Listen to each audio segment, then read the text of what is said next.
안녕하십니까. 새해입니다. 새해 복 많이 받으세요. 흔히 새해가 되면 마음도 새롭고 또 뭐 새해 결심도 해보고 소원도 합니다. 아마 나이가 드신 분들은 오히려 이 새해의 의미를 뭐 올해 엄청 뭐 좋은 일이 생겨서 뭐 나에게 대박이 터지지 않겠나 뭐 이런 생각보다는 자신이 살아온 삶을 이렇게 되돌아보고 앞으로 이제 남겨진 시간은 하나님의 말씀에 합한 자로 좀 살았으면 좋겠다. 뭐 이런 생각을 대부분 가지실 거예요. 전도서에는 해 아래 새 것이 없다고 합니다. 사실 맞는 말이죠. 흔히 우리가 생각하는 새로움이라고 하는 것 다 과거의 내용들을 다 과거에 발전시켰던 뭐 자연과학이나 정보나 뭐 이런 모든 것들을 우리 시대의 삶에 유용하게 발전시키기 때문에 그럴 거예요. 뭐 여러분 잘 아시는 말씀입니다만 어느 유명한 학자가 잠을 자다가 꿈을 꾸는데 꿈속에서 유명한 철학자들이 한 사람씩 나와서 이것은 나의 것, 저것도 나의 것, 뭐 이렇게 다 가져가 버리니까 그냥 홀라당 다 발가벗겼다. 뭐 이런 말도 있습니다. 그래서 우리나라 속담에 보면 참 좋은 속담이 있어요. 익은 벼는 고개를 숙인다. 그 배울수록 한 가지 아는 게 있습니다. 배울수록 한 가지 아는 게 있는데 내가 참 무식하구나 이거 알아요. 그래서 이 소크라테스가 존경받는 이유가 그겁니다. 너 뭐 좀 안다고 생각하니? 한번 들여다봐. 넌 아주 무식한 사람이야. 이제 그거를 그래서 아마 이제 철학하는 사람들 중에 이런 소크라테스를 좋아하는 사람은 상당히 그래도 보면 이 지식이나 도덕이나 어떤 인격 수련에서 이렇게 잘 균형 잡힌 그런 분들을, 그런 지성인들을 볼 때도 있습니다. 올해는 청룡의 해라고 말합니다만은 이 그레코 로만 전통에서는 이 환영받지 못한 이 상상 속에 나오는 동물이 짐승이 용이에요. 우리 구약 성경에는 이집트와 바벨론의 압제를 받으면서 이들의 정신 세계를 지배하는 것이 바로 어둠의 세력이다. 그래서 이걸 이제 뱀으로 또는 용으로 이제 표현합니다. 그래서 우리가 잘 아는 요한계시록에 보면 하늘에서 전쟁이 일어나는데 미카엘 천사장에게 쫓겨서 지상으로 내려왔다고 하죠. 바울은 이들을 공중의 권세 잡은 자들이다. 하늘이 아니라 하늘에서 쫓겨 내려왔기 때문에 그리고 마지막 때에 이들의 선동과 거짓말과 미혹이 엄청날 것이다. 그래서 뭐 믿음 찾아보기 어렵다. 그 말은 다른 말이 아니죠. 구원받을 사람 적다. 그런 뜻이에요. 그런데 이 본문에서 중요한 거는 10절의 말씀입니다. 하나님의 구원과 능력과 나라와 그리스도의 권세가 나타났다. 세상이 깜깜하게 어려울수록 온갖 거짓과 선동이 난무하는 이 시대 속에 오히려 하나님의 구원과 능력과 나라와 그리스도의 권세가 나타났다. 그러니까 여러분 믿음의 사람이라고 하는 것은 마지막 때 남겨져서 믿음을 가지고 사는 사람들은 이 하나님의 구원과 그리스도의 권세를 바라보고 그 속에서 기쁨과 즐거움을 갖는 사람들이에요. 그래서 바울은 믿음을 영적 전쟁이라고 말합니다. 여러분 믿음 없는 사람은 영적 전쟁 안 하죠. 세상의 모든 가치와 원리에 푹 빠져서 살기 때문에 세상을 향해서 뭐 활짝 팔을 벌리고 살지 영적 전쟁을 해야 될 이유가 아무것도 없죠. 신앙의 고민, 하나님 앞에서 경건한 자의 고민 이런 거 못 찾습니다. 더욱이 뭐 교회의 거룩성도 뭐 세상의 비즈니스적인 방식대로 다 개방해서 살아가는 정도니까 성령은 떠나겠지요. 세속주의가 교회를 장악하고 뭐 사람들이 모이고 뭐 굉장히 하나님이 우리를 사랑하는 것처럼 보이지만 이것은 허상입니다.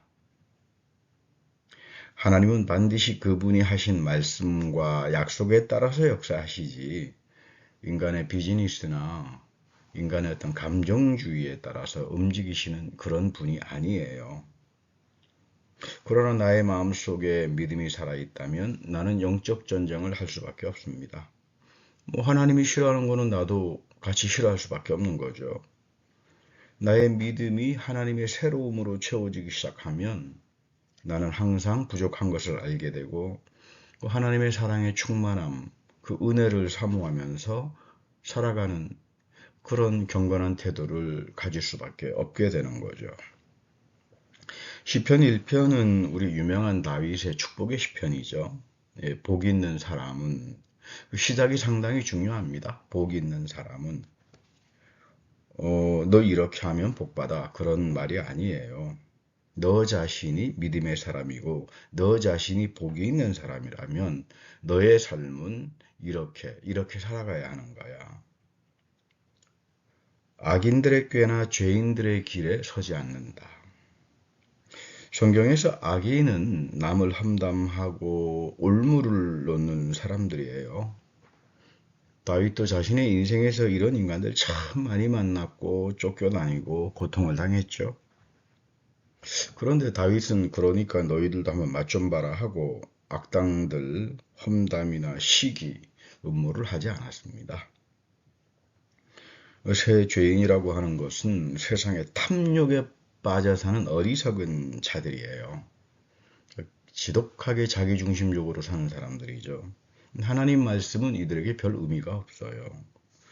대표적으로 사무엘상에 보면 나발이라고 하는 사람이 나오잖아요. 많은 양떼와 가축을 거느린 부자였지만 자기밖에 모르는 졸부예요.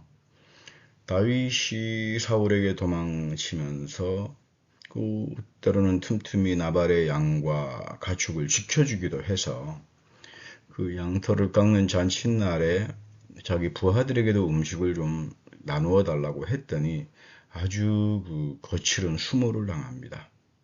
나발은 어리석은 자죠. 이 어리석은 자, 자기밖에 모르는 자, 이 자를 성경은 하나님은 죄인이다 이렇게 말하는 거예요. 결국 오만한 자의 길에서 허세 부리다가 심장마비로 죽었죠. 2절에서는 다윗은 복 있는 사람은 오직 여호와의 율법을 즐거워한다. 내 안에 하나님이 주신 믿음이 있고 복 있는 사람으로 살아가는 사람은 하나님의 율법, 하나님의 토라를 즐거워합니다. 즐거워한다는 것은 뭐 단순히 기뻐한다 그런 뜻보다는 삶에서 실행을 해봤더니 하나님이 그대로 이어주시더라. 이 체득된 기쁨이에요. 체득된 기쁨.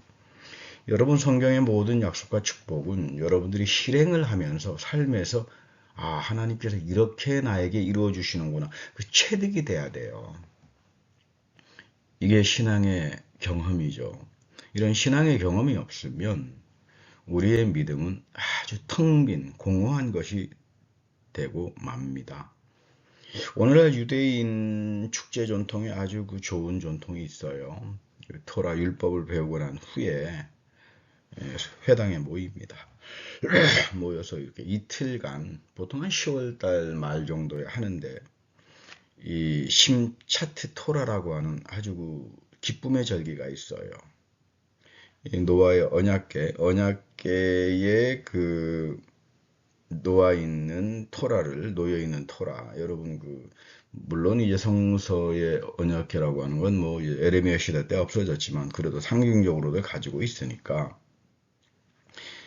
이런 언약궤 안에 놓여 있는 이 성경 토라 스크롤이라고 그러죠. 그걸 가져다가 밤에서 회당에서 읽고 아침이 되면 신명기의 마지막 장 그리고 창세기의 첫 번째 장들을 이제 읽고 그래서 이렇게 언약궤가 열리면 사람들이 나와서 토라를 돌면서 서너 시간 정도 춤도 추고 이제 노래를 부르기도 합니다. 이런 아론적인 어떤 노약궤 속에 말씀을 우리에게 주셨다라고 하는 그리고 오늘 마지막까지 이어가고 우리는 이 말씀을 실행하면서 하나님의 축복을 체득하면서 살아간다. 아주 굉장히 좋은 절기예요. 이런 거는 우리가 좀 배울 필요가 있다. 그런데 현실적으로 보면 나는 율법을 만나면 부담스럽습니다. 많은 명령이 있지만 지키기에는 역부족이에요. 괜히 스트레스를 받는 사람도 있습니다. 그런데 곰곰이 따지고 보면 우리가 이 토라를 구약 성경을 기뻐할 수 있는 이유는 그리스도 때문입니다. 예수님이 내가 토라를 완성했다 그러잖아요. 그러니까 이것을 한마디로 표현하면 바울은 그러니까 너희들은 용서하는 삶으로 살아가게 될 것이다. 나에게 어처구니 없는 짓을 한 사람이 많지만 하나님께 맡기고 나는 용서합니다. 하나님이 시시비비를 다 가르치기 때문입니다. 복 있는 사람은 율법을 묵상하는 사람들이다. 씹어 먹는다는 뜻이죠. 소가 여물을 되씹듯이 자주 반복하고 나의 삶에 적용하고 그리고 그 속에서 하나님이 나에게 베풀어 주신 은혜를 체득하는 이런 올해 한 해도 여러분들에게 이런 시편의 축복이 같이 하기를 바랍니다. 마태복음 5장은 예수님의 산상수훈의 축복입니다. 여기서 중요한 거는 시편 1편처럼 복 있는 사람이에요. 복 있는 사람. 그런데 이제 이 시편과는 좀 달리 구체적으로 복 있는 사람이 누구냐 이걸 말해요. 구체적으로 복 있는 사람이 어떤 사람인가. 그러니까 내가 하나님 앞에서 복이 있는 사람인가? 그걸 알려면 이 마태복음 5장의 말씀은 정말로 중요하지요. 3절에 간략하게 말합니다. 심령이 가난한 자가 복이 있다. 내가 심령이 가난한가? 그러면 천국은 너희들 것이야. 여기서 말하는 심령의 가난함은 내 영의 가난함입니다. 내 안에 있는 영은 아담이 창조시에 코에 하나님이 영을 불어넣어 주신 거죠. 그래서 유아가 태어날 때 하나님은 그분의 영을 불어넣어 주시잖아요. 하나님의 영이 있어서 비로소 인간이 되는 겁니다. 영이 없으면 다 육신이 돼버리고 짐승처럼 돼버리잖아요. 그런데 문제는 하나님께서 나에게 불어넣어 주신 영을 참 그리워합니다. 왜냐하면 나와 더불어 같이 살길 원하죠. 너는 나의 자녀야. 넌 내가 창조를 했어. 난 너의 아버지야. 그런데 나의 영이 뒤틀려 있고 탐욕으로 빠져 있으면 하나님이 나의 영을 찾을 필요가 없죠. 영이 가난한 자가 하나님을 사모하고 그리워합니다. 그래서 하나님께서 이들의 삶을 천국의 삶으로 채워주는 거예요. 그러니까 예수님 자신이 너희들 천국은 여기서부터 시작하는 거야 가르치는 거예요. 너희의 삶이 하나님의 천국으로 채워진다. 천국이 너희들 거야. 장차 죽어서 가는 그런 정도의 이야기가 아니라 여기에서부터 시작되는 거야. 물론 천국은 다양한 의미로 사용되죠. 우리가 죽어서 부활의 몸을 입고 하나님의 도성 예루살렘에서 영원한 삶을 사는 그런 놀라운 의미가 있죠. 그런가 하면 예수님의 십자가 부활로 인해서 하나님의 영원하심이 우리의 삶으로 들어오셨잖아요. 바울은 이것을 가리켜서 질그릇과 같은 내 삶에 하늘의 보배를 담고 있다 이렇게 말을 하는 거죠. 영이 가난한 사람들이 이 보배, 이 천국의 보배를 담고 사는 겁니다. 그러나 나의 마음이 세상 것으로 꽉 차 있다면 천국의 축복은 나에게 오지 않겠죠. 항상 이 그리스도의 부활의 능력을 사모하는 사람들, 내 영이 하나님 앞에서 가난한 사람들, 이 사람들의 특징은 회개입니다. 회개는 복음입니다. 그리고 매우 소중한 은혜에 속한데 오늘날 한국 교회가 이 회개의 소중한 은혜와 복음의 의미를 다 상실해버렸어요. 우리 시대는 아무도 회개하려고 하지 않습니다. 나만 잘못한 것이 아니다. 털어서 먼지 안 나오는 사람이 어디 있는가. 오히려 잘못을 해놓고 큰 소리 치는 게 오늘 우리의 모습들이죠. 오랫동안 어떻게 이런 이 잘못된 태도가 언제부터 시작이 됐나 곰곰이 이제 들여다 보니까 제가 깨달은 게 하나 있습니다. 이게 19세기부터 아주 잘못된 이 사상들 때문이다. 거의 뭐 천재급적인 사람들이 나와서 기독교를 없애버리려고 했던 사람이죠. 뭐 가장 대표적으로 다윈이라고 하는 사람입니다. 뭐 진화로 너희들 무슨 하나님의 형상, 뭐 다 동물들이야. 오히려 말이야, 죄라고 하는 것은 저급한 형태에서 고차원적인 동물로 발돋움할 때 필요한 거야. 그러니까 죄 짓고 뭐 하는 거 다 괜찮아. 너의 발전을 위해서 필요한 거야. 아담과 하와가 범죄에서 더 인간다운 모습으로 발전하지 않았느냐. 참 어이없는 이야기죠. 그런가 하면 어떤 그 프로이트라고 하는 정신분석 사람이 나와서 사람은 다 동물적인 충동을 가지고 살아. 양심의 가책이나 회개는 아주 해로운 거야.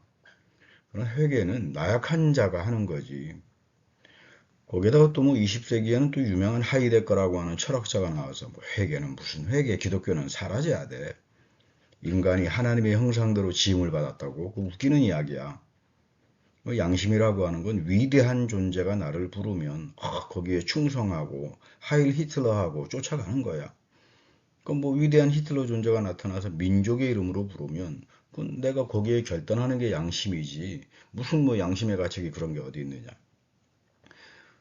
이런 사상들이 세계의 공중의 권세를 잡고 한 뭐 지금도 이제 맹위를 떨칩니다마는 그러니까 회개를 해야 될 사람들이 큰 소리를 치고 정작 정직하게 경건하게 살려고 하는 사람들은 다 이상한 사람이 되고 마는 거예요. 네, 여러분 이게 참 무섭습니다. 다윈이라고 하는 사람 진화론. 영국이 그 엄청난 못된 식민지를 할 때, 또 일본이 조선을 식민지 할 때 써먹은 이론이에요. 온갖 더러운 인종차별주의가 다 여기서부터 나옵니다. 그 뭐 동물을 통해서 사람을 보니 그럴 수밖에 없지 않겠어요. 뭐 요즘도 한국에 보니까 아주 잘 나가는 뭐 생물학자라고 그러면서 이거 가지고 큰 소리 치는 그런 사람도 있더라고요. 프로이드라고 하는 사람, 이 사람 이탈리아 무솔리니 파시즘을 찬양했던 사람이에요. 뭐 부끄러운 이야기들이죠. 하이데거 실존주의, 뭐 이 사람이야 뭐 히틀러주의자로 유명했던 사람이고 죽을 때까지도 뭐 아주 그 히틀러를 찬양했던 그 노트가 발견돼 가지고 이 사람 못 쓰겠구나. 이런 전혀 무책임한 소위 이른바 내로남불이죠. 이런 잘못된 사상들이 여기에서부터 이제 나오는데 이 사람들의 공통점이 있어요. 사람을 쓰레기 취급합니다. 그리고 두 번째는 도덕적으로 살지 마라. 이거예요. 여러분 사람이 도덕을 잃어버리면 짐승이 돼버리죠. 그래서 이 사람들은 짐승처럼 살았어요. 그들이 또 미쳐놓은 역량이라고 하는 게 세계에 엄청난 악들을 가져왔고 그런데 지금도 교회에서 이런 사람들을 뭐 좀 알면은 뭐 굉장히 지식에 뭐 권위가 있는 것처럼 폼을 잡고 이거 참 하나님 보시기에 어리석은 자들입니다. 성서는 다르게 말합니다. 너는 하나님이 창조했다. 너에게 하나님의 영을 불어놓았다. 너는 하나님의 형상으로 지음을 받았어. 그러니까 너는 복 있는 사람으로 살아가야 돼. 짐승처럼 살지 말고. 그러니까 영이 가난하다. 회개하는 사람들이잖아요. 내가 하나님의 영을 가지고 살게 되면 하나님 말씀을 볼 때마다 저는 부끄럽죠. 죄인들의 그런 파렴치한 길, 잡아떼고 남을 정죄하고 오는 길, 그런 길에 설지 않죠. 그래서 시편 3절에 가면 이렇게 사는 사람들에게 하나님이 주시는 넘치는 축복이 있죠. 그는 시냇가에 심은 나무와 같다. 철을 따라서 열매를 맺을 것이다. 사실 쉽지가 않은 말입니다. 나는 하나님의 말씀대로 영이 가난한 사람으로 이렇게 애쓰고 살고 사는데 내 삶은 왜 이렇게 어렵지? 물론 살다가 보면 순탄한 길도 있고 또는 뭐 역경의 길도 있고 그러겠지요. 뭐 시냇가에 심은 나무라고 하는 것도 그렇지 않습니까? 뭐 해가 나서 다 가뭄이 있을 때도 있고 그 비바람이 몰아칠 때도 있는데 하나님께서 염려하지 마라. 너를 시냇가에 심은 나무로 보실 때 이 시냇가 속에 깊게 들어져 있는 생명의 근원을 가지고 사는 사람들, 뭐 생명을 공급해주는 깊은 수원의 뿌리를 내고 있으니까 여기서 주는 생명으로 버티는 겁니다. 믿음도 그런 것이다. 나에게 생명의 근원이 되시는 하나님의 말씀을 즐거워하고 사모하고 지키는 사람들에게 하나님께서 철따라 열매를 맺게 하신다. 최근에 제가 유튜브에서 아주 좋은 영화 한 편을 봤습니다. 성 어거스틴이라고 하는 영화인데 이분이 주교로 활동했던 지금 알제리의 그 시포라고 하는 대도시입니다. 야만족들이 침략을 해서 로마가 위기에 처하니까 이 로마의 우상 숭배자들 비아냥거립니다. 뭐 너희를 지키는 하나님이 어디 있느냐. 다시 우리는 이전의 우상 숭배 종교로 돌아가야 한다. 그런가 하면 기독교인들도 아우성칩니다. 하나님이 살아계신다면 어떻게 이런 일이 있을 수 있습니까? 그런데 어거스틴의 대답이 참 재미있어요. 야만적의 침입의 문제가 아니다. 이들은 지금 어떻게 하면 와서 기독교의 복음을 배울까? 기독교인들에게 우호적이잖아. 야만족의 추장들은 어거스틴에게 찾아와서 축복의 기도를 받길 원했죠. 문제는 기독교가 국교가 되면서 권력과 물질, 세상적인 탐욕에 빠져서 하나님의 영이 떠나버린 거예요.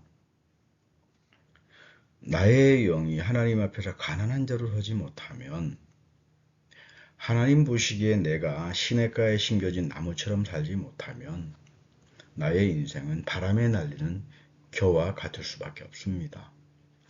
올해 이 새해는 이 믿음의 문법을 지키고 사는 그런 귀한 해가 됐으면 합니다. 해 아래 새가 덥습니다. 그러나 하나님이 나에게 오실 때 나는 새로운 은혜의 삶을 살 수가 있고 이런 믿음의 본질을 놓치지 말고 살아갈 때 여러분들의 인생이 이 한 해도 이 교회에 하나님의 충만하심이 있을 줄 믿습니다. 감사합니다.